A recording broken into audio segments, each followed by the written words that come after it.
honor. O Lord and Master, please invest me with the power to honor all living beings properly. Only then will I sing the holy name in great ecstasy, free of offenses. O Lord and Master, when will such mercy fall to this weak and foolish devotee? Please make me your beloved servant.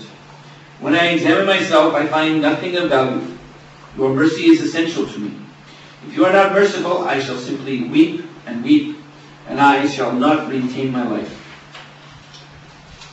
Now let us sing O He Vaishnava Thakur.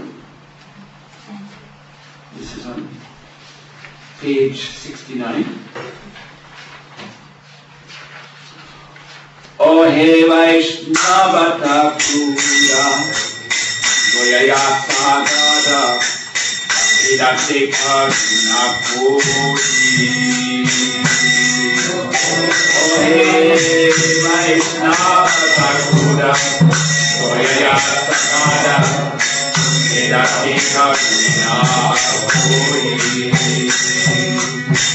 Yapada Jaya Udahya Maya Umaracha Nothori Yapada Jaya Udahya Maya Umaracha Nothori Maya Vigadoni Maya Dukhaturi Maya Punatu Mudane Maya Vigadoni Maya Dukhaturi Maya Punatu Mudane Maya Satsanga Nihoya Maye Ote Sri Samsara Maye Maya Satsanga Nihoya Maye Ote Sri Samsara Maye Ekoki Amara Nahi Aya Bala Sri Ekaki Amara Nahi Aya Bala Sri Tumi Kripa Kori Radha Visuddhiya Keho Krishna Samadhan Tumi Kripa Kori Radha Visuddhiya Keho Krishna Samadhan Krishna Kumara Krishna Vise Bhalo Kumarata Vivake Krishna Kumara Krishna Vise Bhalo Kumarata Vivake Ami Gurukanga Krishna Krishna Bole Kahita Bhakti Bhakti Ami Gurukanga Krishna Krishna Bole Kahita Bhakti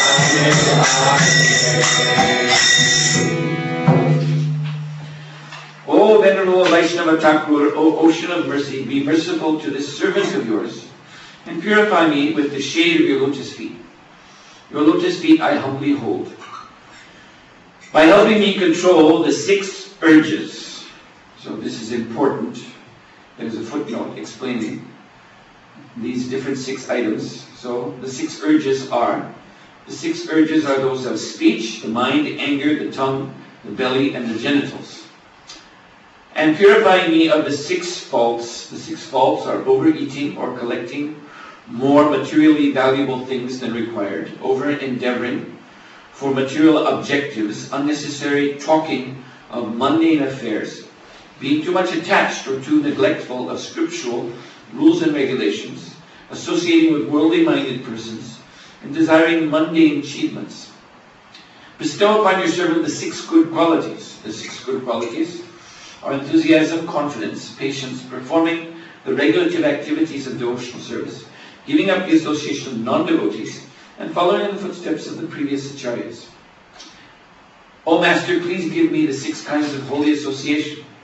The 6 activities of holy association are offering gifts in charity, accepting charitable gifts, revealing one's mind in confidence, inquiring confidentially, accepting prasadam, spiritual food from others, and offering prasadam to others.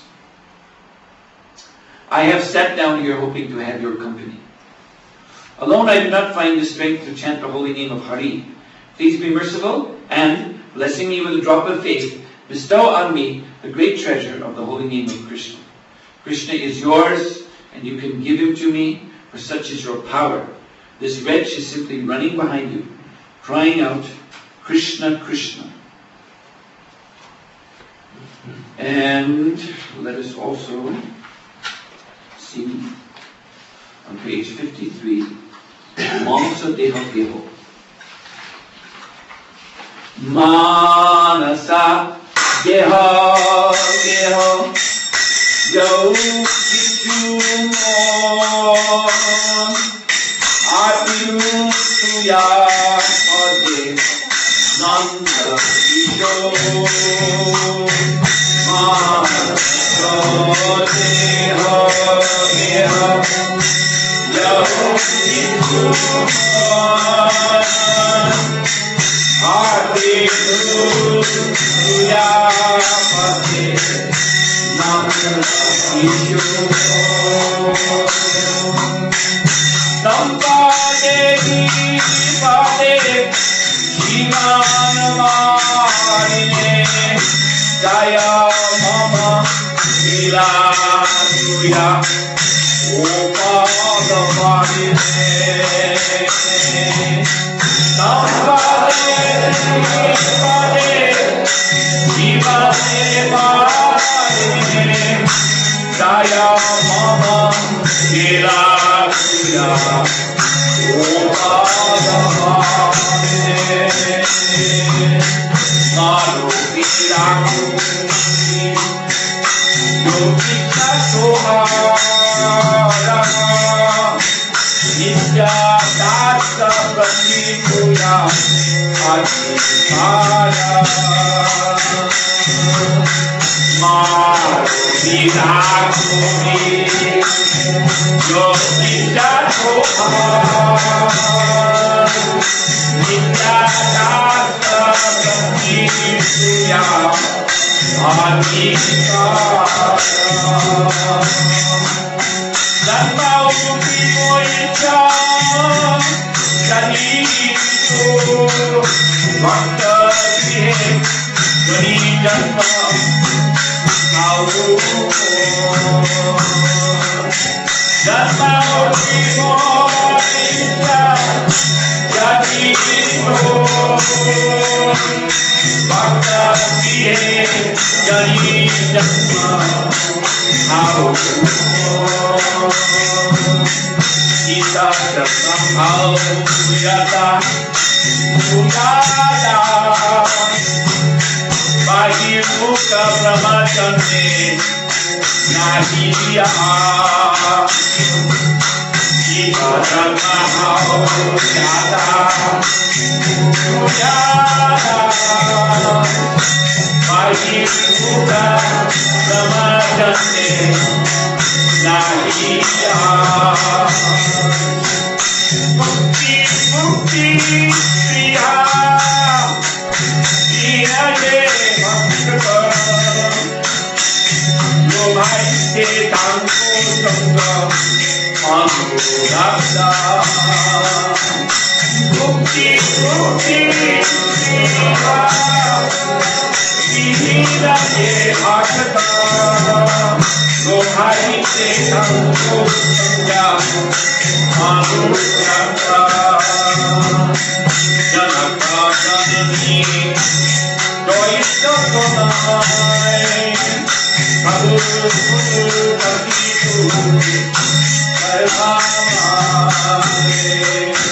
Janaka Janani Doita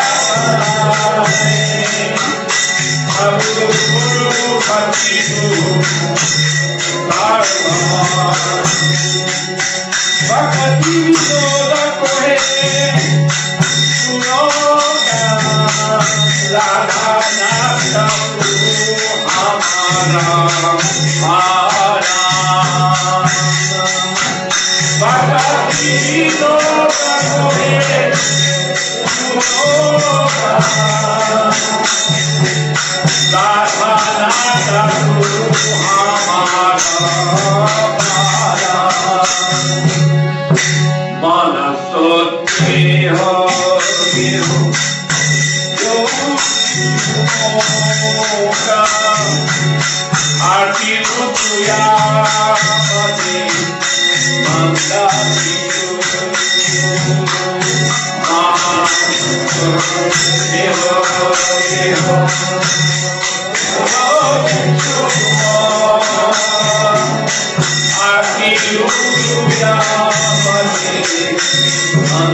Mind, body, and family, whatever may be mine, I have surrendered at your lotus feet, O youthful son of Nanda.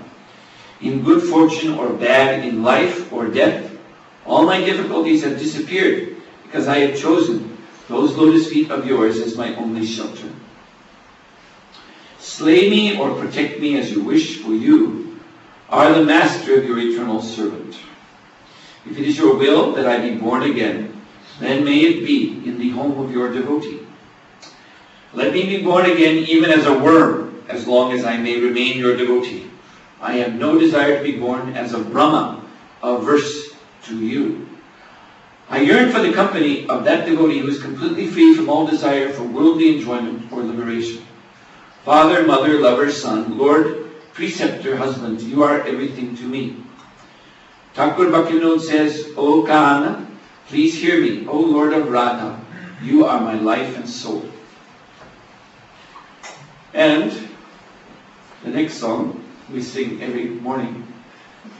This is also written by Srila Bhaktivinoda Thakur, Jai Radha Madhava. Jai Radha Madhava, Kunjali Hari, Radha Madhava, Kunjali Hari, Radha Madhava, Kunjali Hari,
Srila Prabhupada ki, Sri Gauritai ki, Sri Sadguru Swami Prabhu ki, Srila Bhaktivinoda Thakur ki, Sri Bhaktivinoda ki, Lord Premanandi, Hare Hare, all glories to the assembled devotees, all glories to the assembled devotees, all glories to the assembled devotees, all glories, Shri Guru and Gauranga, glories to Srila Prabhupada, Namo Vishnu Padaya, Vishnu Vishnu Budli, Srimad Bhaktivedanta Swami, Nityananda Saraswati, Shunyavadi Prashachiti Satami, Om Namo Bhagavate Vasudevaya, Om Namo Bhagavate Vasudevaya, Om Namo Bhagavate Vasudevaya, Om Namo Bhagavate Vasudevaya, Om Namo Bhagavate Vasudevaya, Om Namo Bhagavate Vasudevaya. This morning we're reading from the Srimad Bhagavatam, Canto 3, Chapter 4. Vidura approaches Maitreya, text 33, which is here. You can kindly repeat this after me, line by line.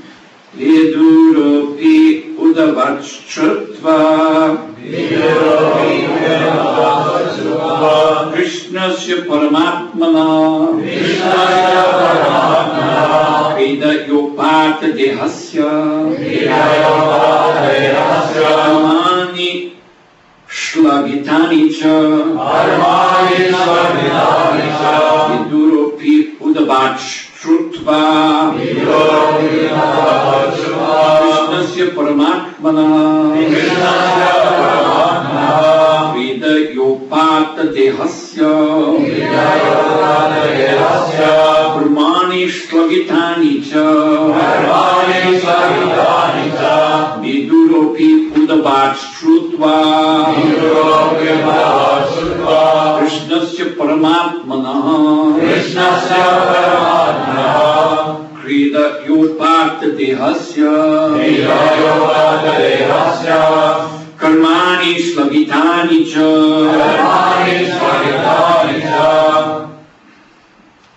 Viduropi udavachratva Krishnasya Paramatmanaha Vidayopata Dehasya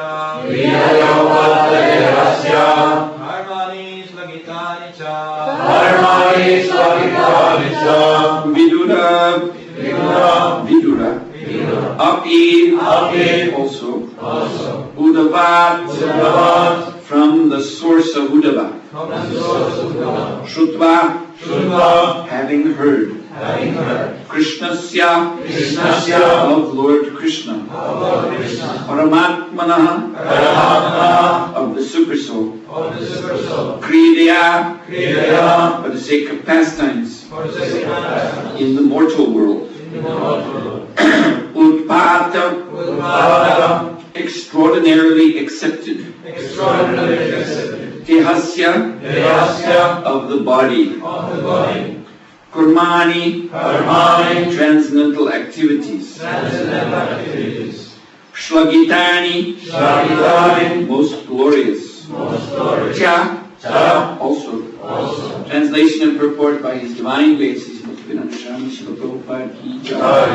Vidura also heard from Uddhava about the appearance and disappearance of Lord Krishna, the Super Soul, in the mortal world, which is a subject matter sought after with great perseverance by the great sages.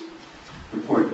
The subject matter of the appearance and disappearance of the Super Soul, Lord Sri Krishna, is a mystery, even for the great sages. The word Paramatmana is significant in this verse. An ordinary living being is generally called the Atma, but Lord Krishna is never an ordinary living being because He is Paramatma, the Super Soul. Yet His appearance as one of the human beings and His disappearance again from the mortal world are subject matters for the research workers who execute research work with great perseverance. Such subject matters are certainly of increasing interest because the researchers have to search out the transcendental abode of the Lord, which He enters after finishing His pastimes in the mortal world. But even the great sages have no information that beyond the material sky is the spiritual sky, where Sri Krishna eternally resides with His associates.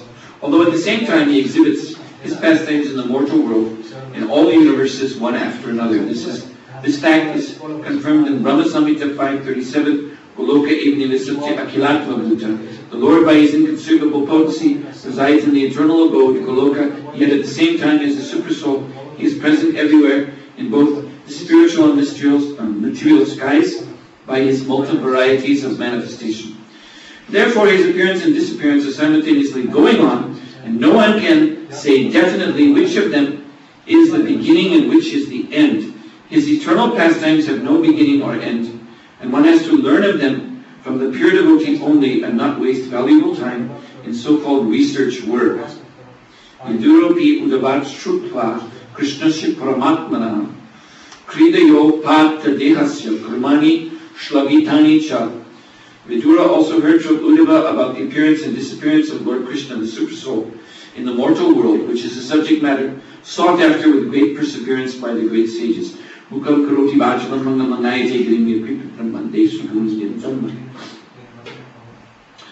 while reading this purport just now, Srila Prabhupada's words here brought to mind one of Srila Bhaktivinoda Thakur's first works about Krishna Tattva, the philosophy of Krishna consciousness. This work is called the Sri Krishna Samhita.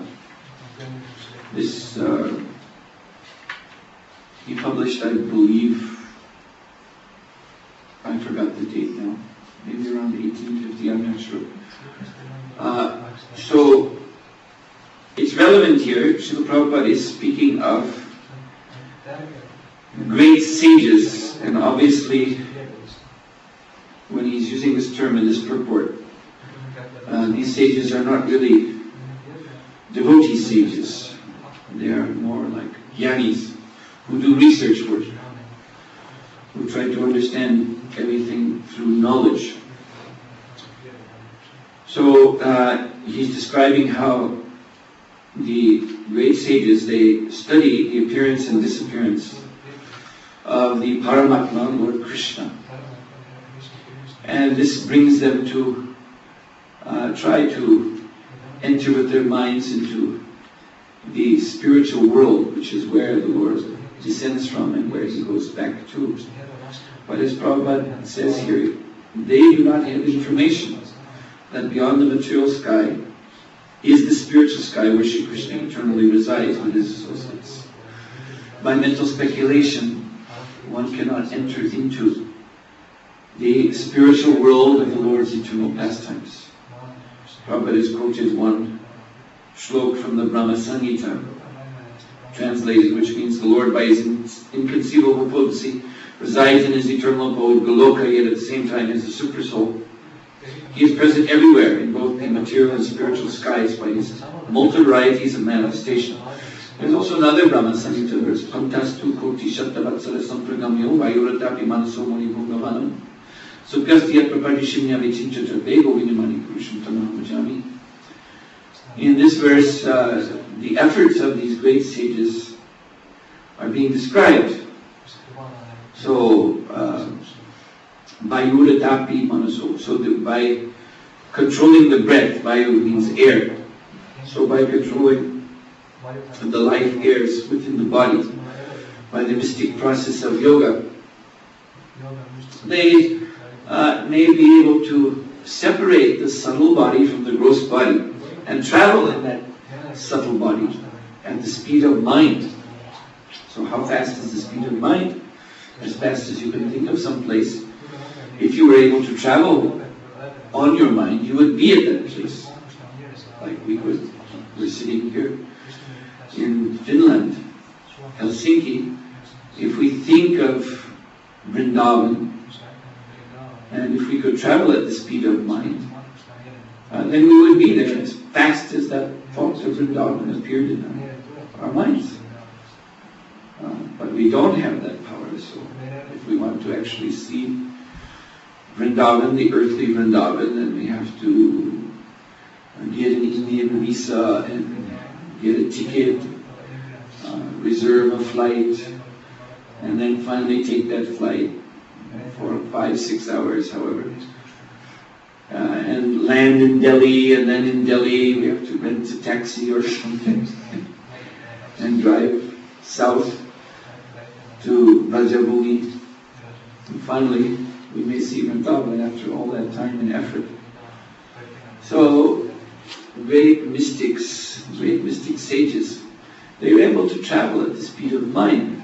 But this verse from Brahma Samhita declares that even if they attain this power, and even they can enter with their mind into the expanse of the spiritual sky, the light of Brahma Jyoti, which floods the Paramvyoma, the sky of the spiritual world. So even they can enter that light.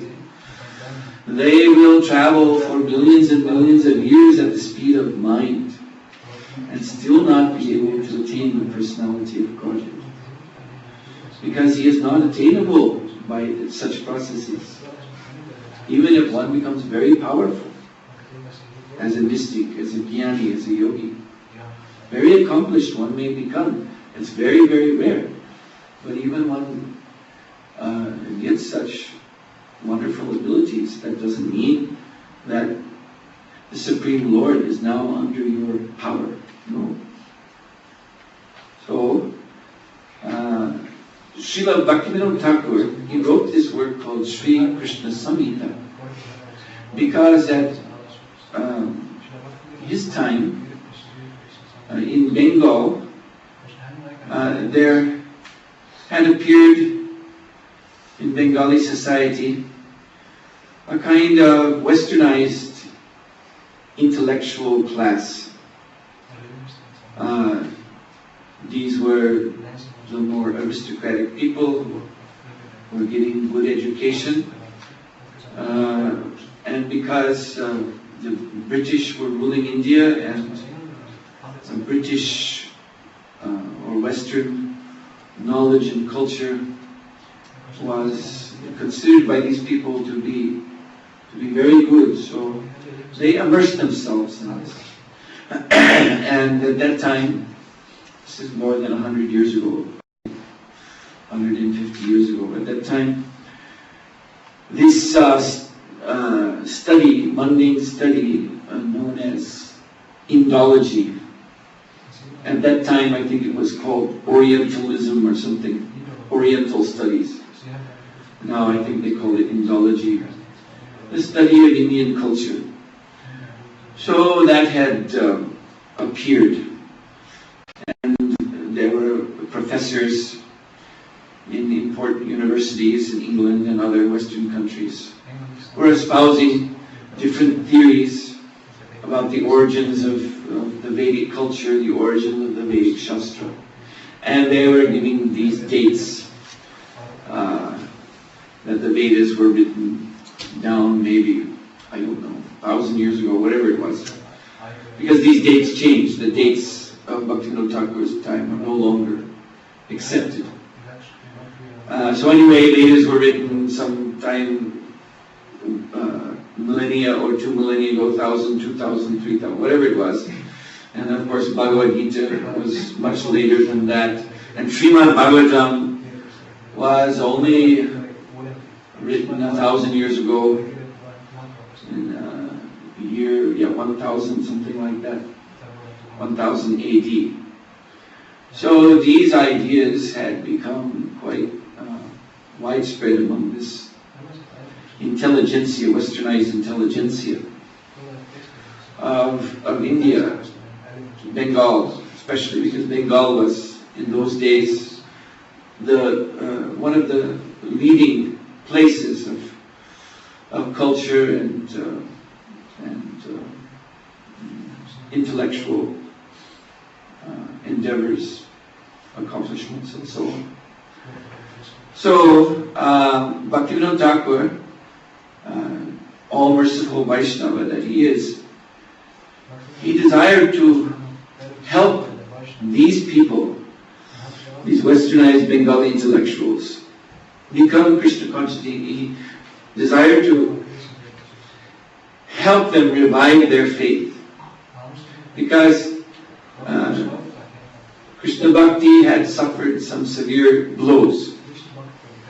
One thing was, of course, Bengal is the place of Lord Chaitanya.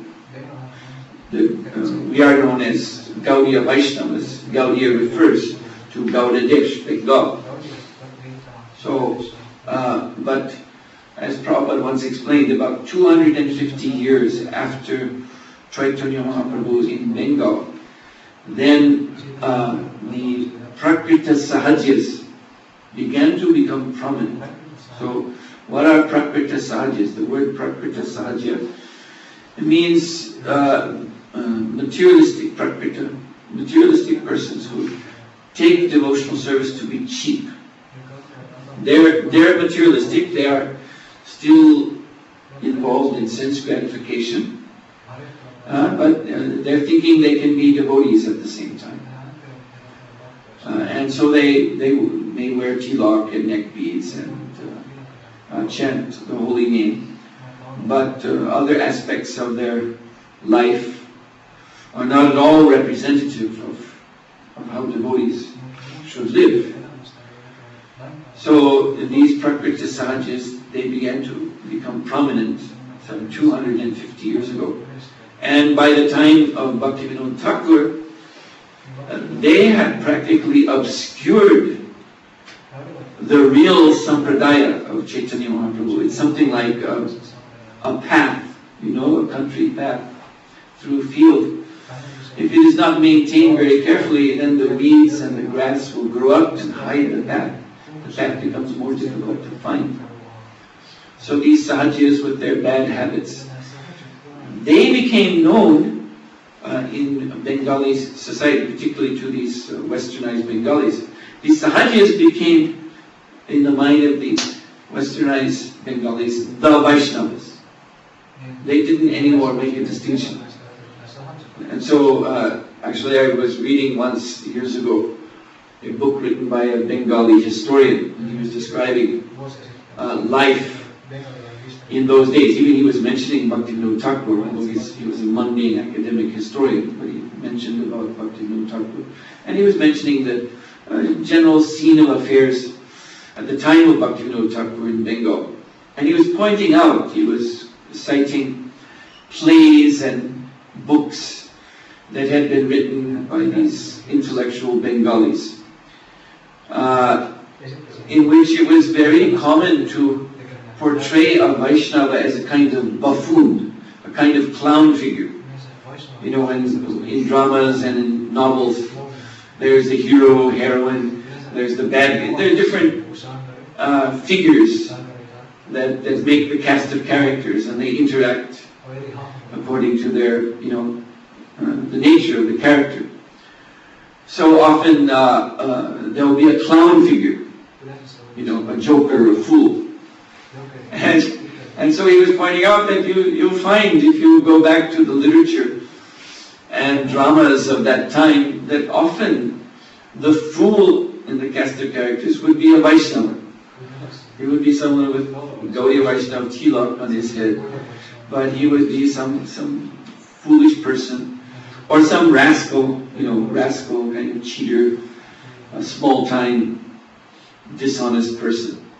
So what this shows is how the learned class in Bengal had come to look at devotees, and what about Krishna?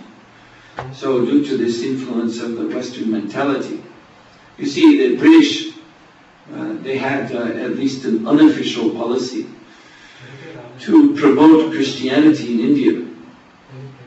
It was not specifically being done by the government itself, but of course the government had no objection to preachers coming from England to India to spread the gospel. And so one of the big preaching points, and sometimes you hear it today from Christians, is that our Jesus Christ is such a perfectly moral person, and your Krishna, is he dancing with other men's wives at night and all these things? What kind of God is that to worship?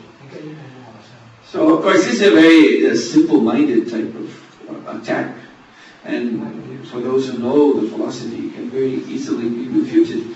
But they were preaching to people who are not well versed in the philosophy and making converts. And The Bengali intellectuals, some of them were persuaded. Yes, Krishna is an immoral character, therefore we should not worship him. Fortunately, in Hinduism we have many gods, so we can choose some other god. We don't have to worship Krishna. So this was a big mistake. Another big mistake was their attempt by speculation to kind of reform Krishna, and so you get these ridiculous accounts of Krishna's life that the Krishna who is described as dancing with the gopis and all of that, that's not the real Krishna. That's someone else. The real Krishna is the one who spoke the Bhagavatam. Different kind of speculations like that. Yes, so these intellectuals in this way, they had become rather disdainful of Vaishnavism and of Krishna. At least bringing Krishna under their mental speculation. They were thinking they had that right. So this is very, very bad.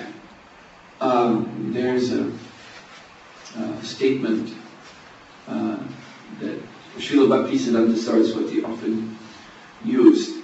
Vaishnava Sharalata Atva, which means the essence of being a devotee is Sharalata, in Bengali means simplicity.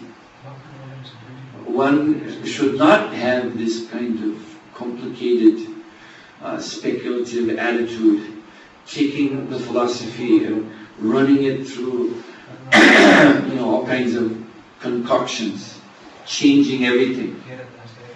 This is very, very bad. It is also stated that Sadhu, Guru, Mahajan, Patita Pavam,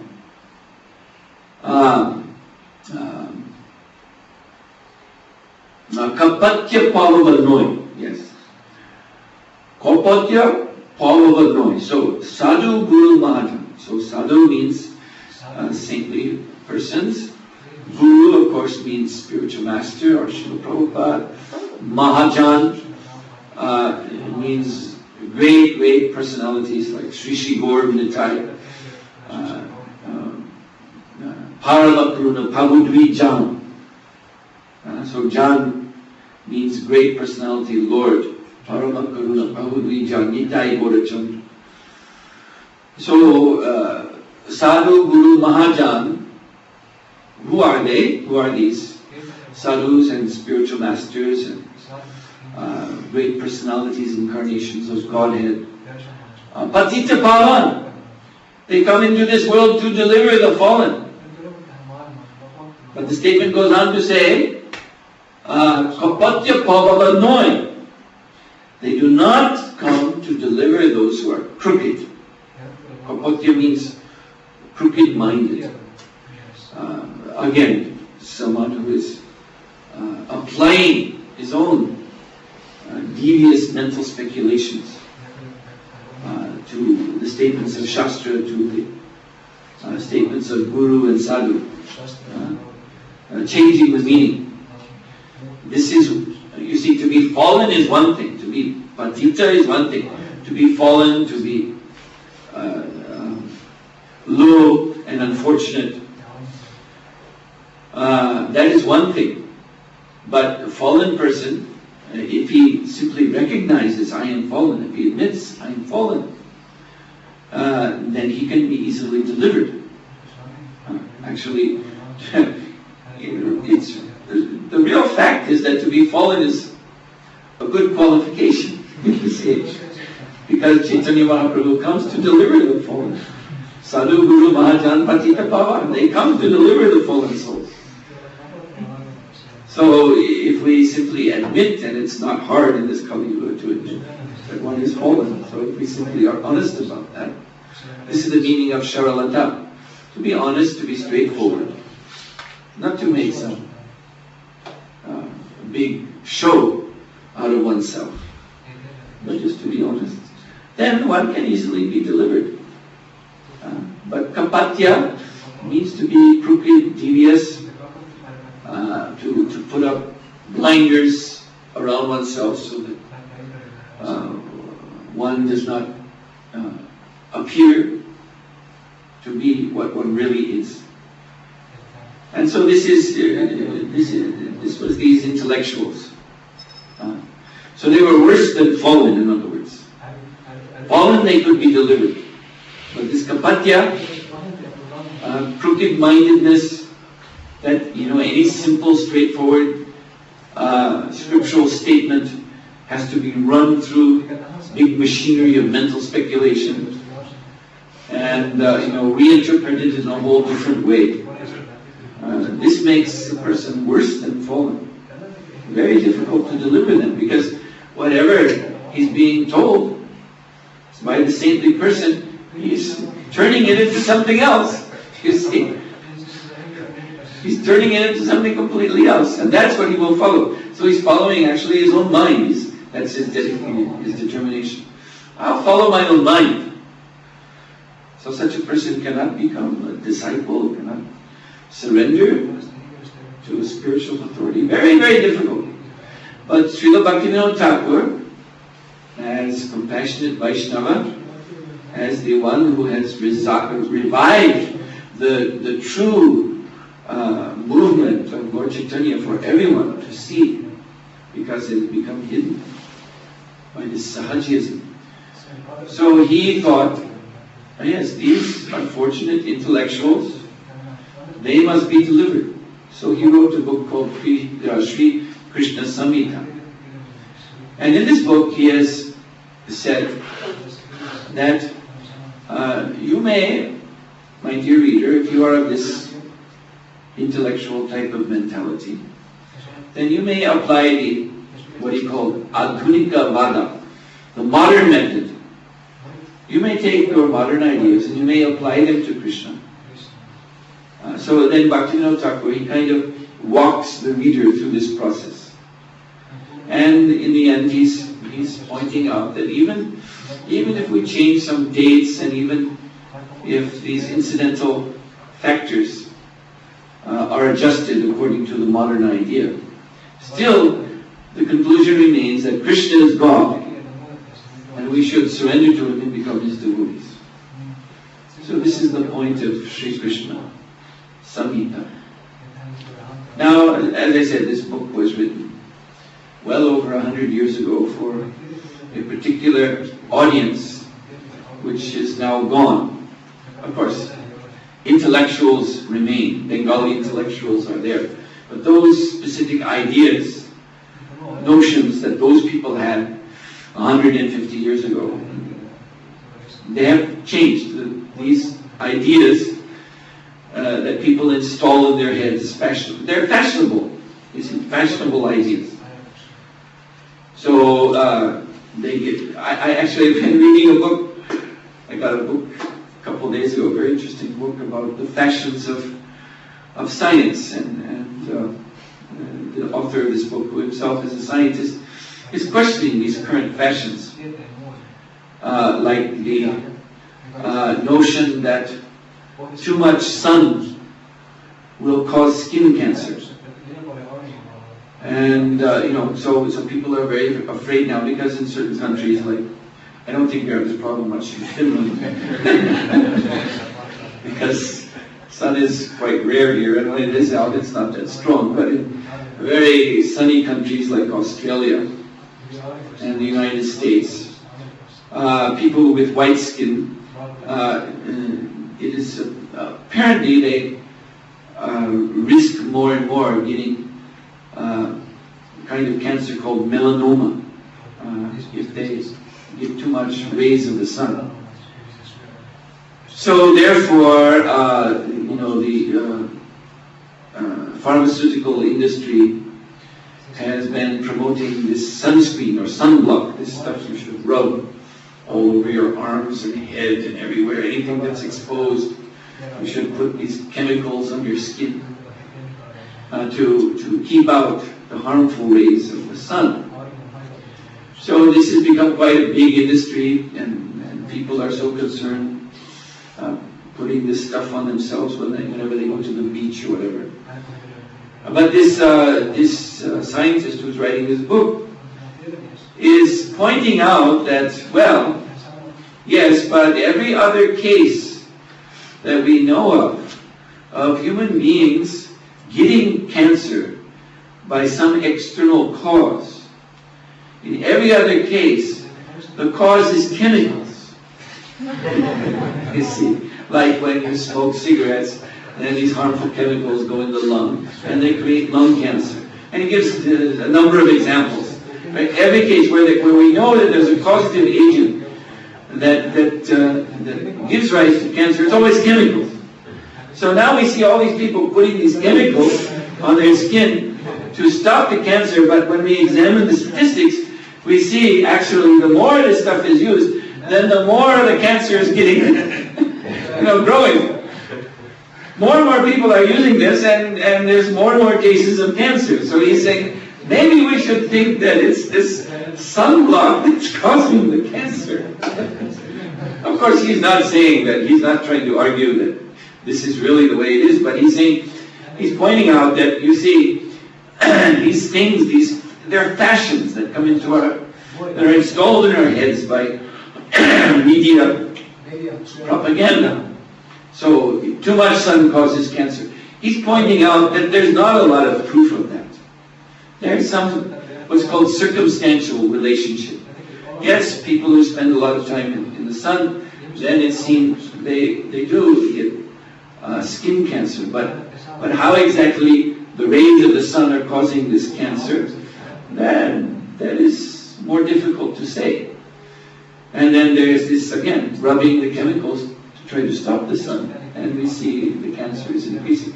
So he's going through a number of those modern fashions that everyone believes today. Another one is cholesterol, that if you eat too much fatty foods. And for devotees, we should know that ghee is also considered a harmful cholesterol-producing agent, foodstuff.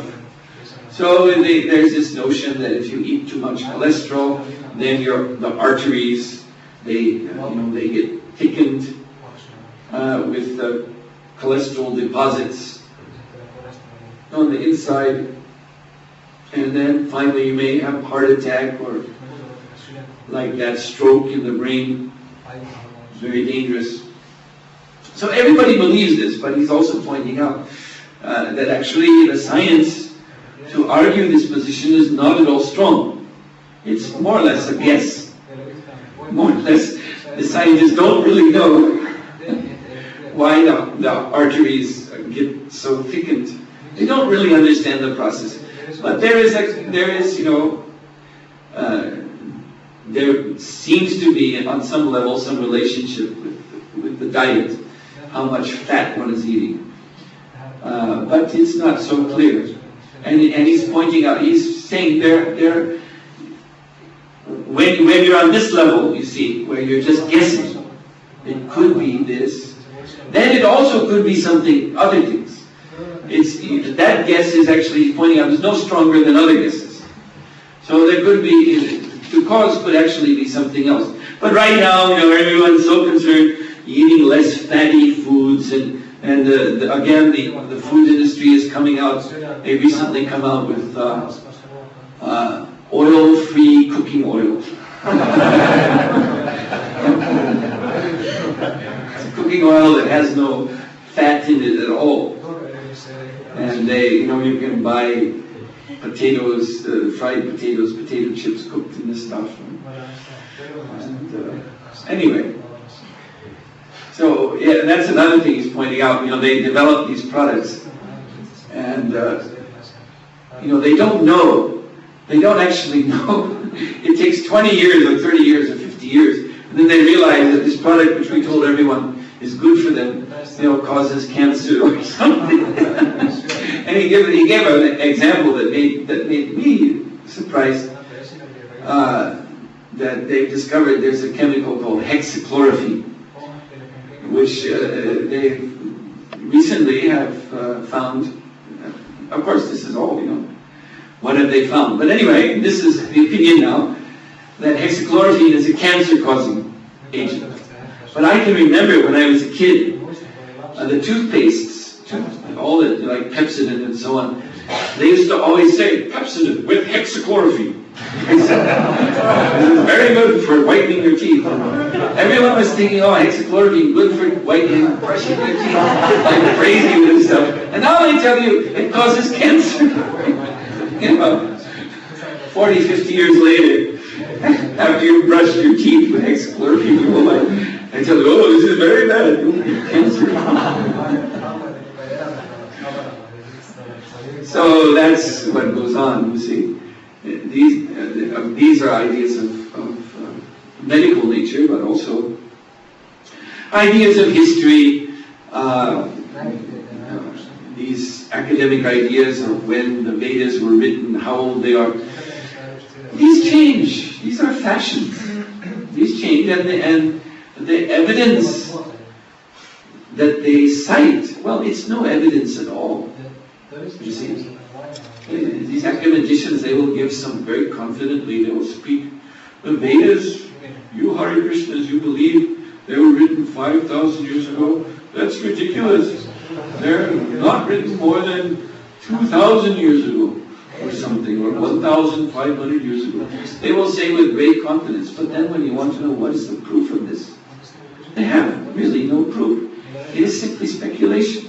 Simply some big leaders in that field of Indology have by their speculation arrived at this conclusion. The Vedas are, they do this simply by comparing. You know, like they'll find that Buddha, Lord Buddha, he appeared historically, what is it, 250, no, I think it was 500 years before Jesus Christ. That's what they say. In the West. Lord Buddha appeared 500 BC. So Buddha was, of course, a great influential preacher. And Buddhism is all about nirvana. That word is very, very important. Nirvana, the Buddhist conception of liberation. So, okay, they take this word nirvana and then they look at the scriptures. And they find in Bhagavad Gita, Lord Krishna in the 2nd chapter, is saying Brahman Nirvana. This word is Nirvana. So, but this is a Buddhist word. So that means Bhagavad Gita must be younger, must be a newer book than the Buddha. You see, Buddha was 5,000 BC. So Bhagavad Gita must have been, 500 BC. So Bhagavad Gita must have been written after that. Because this word Nirvana is there. This is just absurd. Nirvana is a Sanskrit word, and it's in the Vedas. The Buddhist Lord Buddha, he was speaking in the vocabulary of spiritual language of that time. So he was using words that everyone could, like nirvana. Everyone knew and had some idea of nirvana because it was already there in Vedic literature, and so he was using it. He just gave a special and the Buddhistic meaning of extinction of the self. So, their reasoning, their so-called evidence, is very, very flimsy. Like another thing, this always surprises me when I come across it. There's this. I was telling you the other day. There's this family of languages, the Indo-European family of languages, and so we can find in modern European languages there are word roots which are the same as Sanskrit, like Prabhupada in Bhagavad Gita. He translates the Sanskrit word in the 1st chapter. When they're blowing their horns, it makes an uproarious sound. And the Sanskrit word is tumulu. So Prabhupada has translated that into English, tumultuous. So you can see the relationship. You see, tumultuous, it's the same root as this tumula in Sanskrit, for the same word, uproarious, tumultuous, loud sound. So there are so many words like that one can find. In the Czech language, the word for science is Veda, you see. So Veda in Sanskrit means knowledge. So there's so many connections. So they have devised this family of languages, Indo-European. But they don't like to say that all these languages actually go back to Sanskrit as the origin of them. Oh no. No, that would be supporting all these, scriptures, Indian scriptures, the Quranic presentation of the world, history of the world. No, we can't have that. So Sanskrit also, all these languages are related, and Sanskrit is the oldest of them. But Sanskrit also is coming from an older language. All these languages are to be traced to an even older language, which they call Proto-Indo-European. And you can find in a dictionary, when they tell you about words, very good dictionaries will give you a word, and not only the meanings, but they will tell you the origin, that this word is coming from Greek or from Latin, or maybe from Old French or something, and then from Old French to Latin, and then from Latin to something older. And then finally, they're giving you some root in Proto-Indo-European. You see? This is the Proto-Indo-European root. And so when you read this in the dictionary, you think, wow, there must be some very old books in this Proto-Indo-European language. They must have found some old manuscripts and deciphered them, like, they deciphered the hieroglyphics in Egypt, so they must have some Proto-Indo-European text. But they don't. This is a made-up language. It's made up by these scholars. They just take, a word for horse in Sanskrit, and word for horse in the older Persian language, which is similar to Sanskrit. And, Hittite language, which is another Aryan language, they say. And, these different regions, and they see how the word for horse changes, you see. And then they speculate, well, let's take the middle value. In Sanskrit it's like this, in Hittite it's like that, and Iranians like so let's blend them together. So they blend them together, and then they say, this is the Proto-Indo-European. So they just make up this language. And it's incredible. They present it like it's a fact. And if you don't know this truth about this, you read the dictionary and you think, oh yeah. It's a real language and they know about it, but they just made it up. So this is a fashion now, this Proto-Indo-European. This is just some intellectual fashion that's in vogue. And these fashions change, you see, basically with generations. So one generation of scholars will be believing, they'll have this opinion. But then the new generation comes up, the younger ones, and of course the youngers have to do something different. They cannot just do what the older people have done. The older people are foolish. We have a better idea. So then they get the new idea, and of course, as long as the older ones are there, they can't really preach the idea. The older ones will say, this is nonsense. You see, this is just some speculations coming from these neophytes. They're not advanced like us. But then they die. They have to die. Sooner or later, the old generation dies off, and when they die off, then the younger ones, now's our chance. They get in the university seats, and they teach their ideas. So, like clothes, clothes change, hairstyle change, so also ideas change in the same way in time. So, yes, getting back to the point. So these ideas of 150 years ago that were installed in the heads of Bengali intellectuals are no longer current. Bhaktivinoda Thakur, he gave some accommodation to those ideas because he was preaching to those people. But we should not think, as some devotees today erroneously do, that because Bhaktivinoda Thakur did this in his preaching to these faithless intellectuals, that this book, Sri Krishna Samhita, gives us the right to speculate. You see? If anything, alright, maybe in preaching to someone who's a real hardcore, westernized intellectual type of person, and has all these wrong ideas very strongly installed in his head, and you just want to get him to chant Hare Krishna, and you just want to get him to come to the temples. So in preaching to him, you may allow him, alright, we won't talk about that. That's okay. You can believe this or that, whatever you want to think about how old the Vedas are, this, that, we won't talk about that now. And it doesn't matter. You come to the temple, you see the deities, you chant Hare Krishna.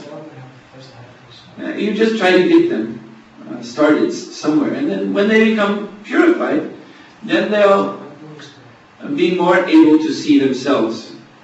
And what's the use of hanging on to these speculations? That's all they are. They're just opinions of, big, important, meat-eating, whiskey-drinking, cigar-smoking, academic rascals. What is their qualification? You see? But this is all social. This phenomenon is social. Society is ultimately, it's the herd instinct, like in the animals. Certain animals, they flock together in herds, and they move always in that group, and they have their hierarchy. So human society, materialistic human society, also this herd instinct can be seen. So some puffed up big scientist is saying something, some big professor is saying something. And so others will just accept. And they'll even think that this is proven, this is factual knowledge. But this is just actually blind following.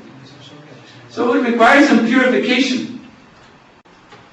This is the result of asat sangha, impure association. So we need to bring people into pure association. In this way, they'll be able to gradually give up these ideas that are born from impure association. So that's as much as we can learn at this stage, looking back at Sri Krishna Samhita from Bhaktivinoda Thakur's strategy. We should, but unfortunately there are those who say that this book is giving us a license as devotees to speculate, to look at the Shastra and think, this is rather hard to believe. So maybe it's just an allegory, maybe it's just some, poetic description that is not really accurately factual. And so if we can understand, like for example, creation, the creation of the universe, or the description of the universe, how the universe looks, the planets in outer space, or the atom, or such things. In the Bhagavatam, this is all allegory. It's better to take the description as given by modern science. And so some devotees, and then they say, Bhaktivinoda Thakur did that, and Sri Krishna, but he didn't do it for himself. He wrote this book for these most unfortunate, as I said, they were worse than fallen. Worse than fallen. So it can be a preaching strategy, but if we ourselves take up this process of speculation, then we will become faithless. You see, because where do you draw the line? Where do you draw the line? As soon as you start to say that, well, I think that the description of the universe in the 5th canto, I think that that's just some poetry. And we cannot accept it as it is. So, as soon as you do that, then where does it stop? You see, as soon as that door is open, then anything and everything is subject to our interpretation. We're told, don't speculate. We're told that this speculation is forbidden principle, forbidden against our regulatory principles. Speculation means gambling with the mind. So this is no way to receive knowledge.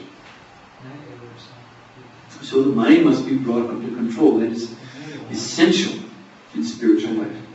And bringing the mind under the control means to subordinate the mind, to submit the mind to the statements of Shastra. Yes, and there are many things in Shastra which we cannot understand based on our sense perception. But that shouldn't surprise us, because it is well known. Even Western science, even the empirical science, shows that the senses are imperfect. That sense data is so often distorted, completely wrong and misleading. And in fact, science runs into trouble on this point. How do we distinguish between our perceptions, what we are perceiving, and what actually is? That is a question science really has no answer for. It's actually outside of science, in the realm of philosophy, you see. And philosophy in the Western world is again just speculation. So this is, in other words, is a question that is not answered in the Western intellectual tradition. That we are perceiving with our senses something, and we know our senses are imperfect and limited. So how do we, where is the reality in what we're perceiving? Where do we draw the line between illusion and what actually is? And this line, that is a matter of opinion. This philosopher will say lines here, another lines there, another will say it's all illusion. Everything we perceive and think is just one big, huge illusion. And there's really no proof for any of these positions. Because we can't, on this mundane platform of knowledge, how do you get out of your sense perception? You see? How do you get out of your sense perception and look back at it? And say, oh yes, the sense perception only goes so far. And then beyond that, there is reality. How do you do that? You can't, because if you look back, you're looking back with the same senses. So we're trapped within our field of sense perception. And it's well known that this is defective. So, this process, and speculation, all this intellectualism, is just based on that sense perception. They're speculating about what they're perceiving. So the whole thing is off track. So if we indulge in this as devotees, then we will also lose faith in the Srimad Bhagavatam. Lose faith in Srimad Bhagavatam. In the name of having faith in our senses. And our senses are not trustworthy. So what is that? This is no good deal at all. You see. Actually, this is simply motivated by false ego. Therefore, Prabhupada used to tell his disciples, do not become puffed up by your Western science. Disciples would, sometimes raising objections. The Bhagavatam says the moon is very far away, farther away than modern science claims it to be. And then they sent man to the moon. They sent a spaceship that distance and came to the moon. So some of Prabhupada's disciples, they were in doubt about that. How then can we accept what the Bhagavatam says about where the moon is when they've actually sent men to the moon according to modern scientific calculation. And Prabhupada's reply is, do not be puffed up by your Western science. This is all based on arrogance. And as a matter of fact, today, there are statistics that say in the United States, which is the country that supposedly put man on the moon, 50% of people don't believe that there was ever a man walking on the face of the moon. And there's so many questions about those photographs. So you see, what is proof? There's no proof. You believe, that's all. If you, in the core of your heart, are thinking, oh, these scientists, they're not bad guys. They're sincere. They wouldn't tell us lies. They wouldn't mislead us deliberately. So if they say that they put some people on the moon, we should believe it. You see, that's what it comes down to. You want to believe them. You have no way of knowing yourself if anyone went to the moon. They say they left footprints on the moon that are still there. Are you going to go there and look at them? That's what you'd have to do. You'd have to go there and look, walk across the face of the moon. Oh, here's a footprint. You're not going to do that. All you can do is believe. They show you pictures, in books, but you can also see books where there's pictures, photographs of Godzilla wrecking Tokyo. So that's a photograph too. Are you going to believe that? That a 400-foot tall lizard came out of the ocean and destroyed Tokyo in 1954? Because there's a photograph of it. So it all comes down to belief. What we believe in and why. You see, there's also the question of what we will get from believing in this way.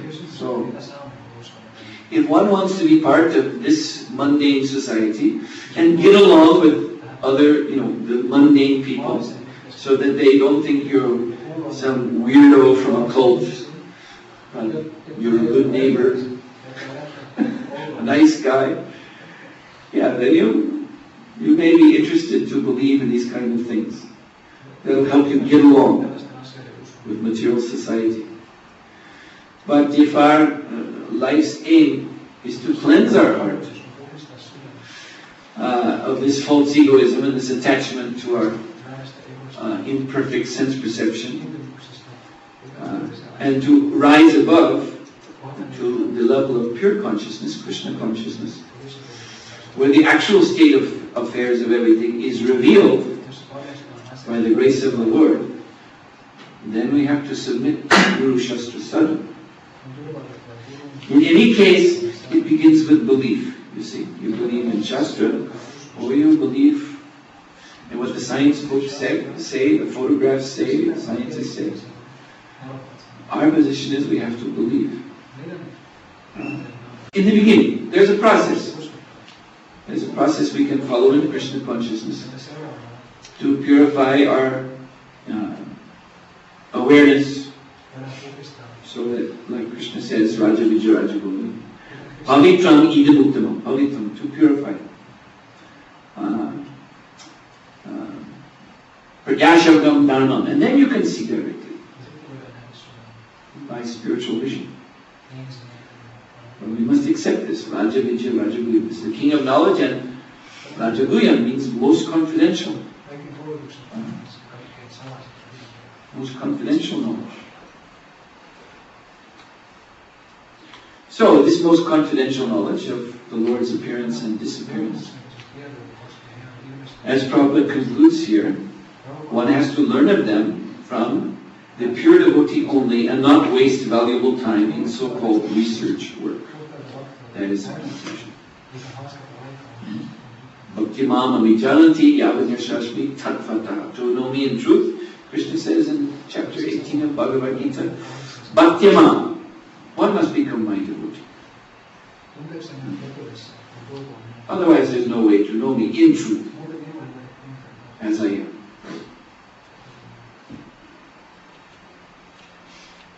So that is actually Bhaktivinoda Thakur Mahaprabhu's mission. He established the revival of this Krishna consciousness movement and made the process, the pure process of Nam Sankirtan Dharma, Shravanam Kirtanam, Vishnu Smaranam, the pure methods of Krishna consciousness available to the broad public, so they could take it up and be purified. Because again, the Sahajas had kind of taken the role of the devotees in society, and there was no possibility of becoming purified by following their methods. So this was a great contribution of Srila Bhaktivinoda Thakur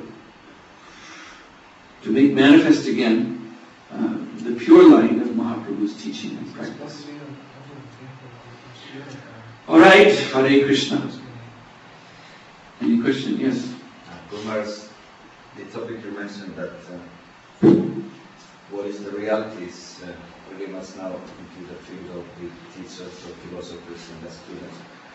Like a few days ago they asked me to speak about, well, they have been looking the film matrix, and the same term is existing in your book.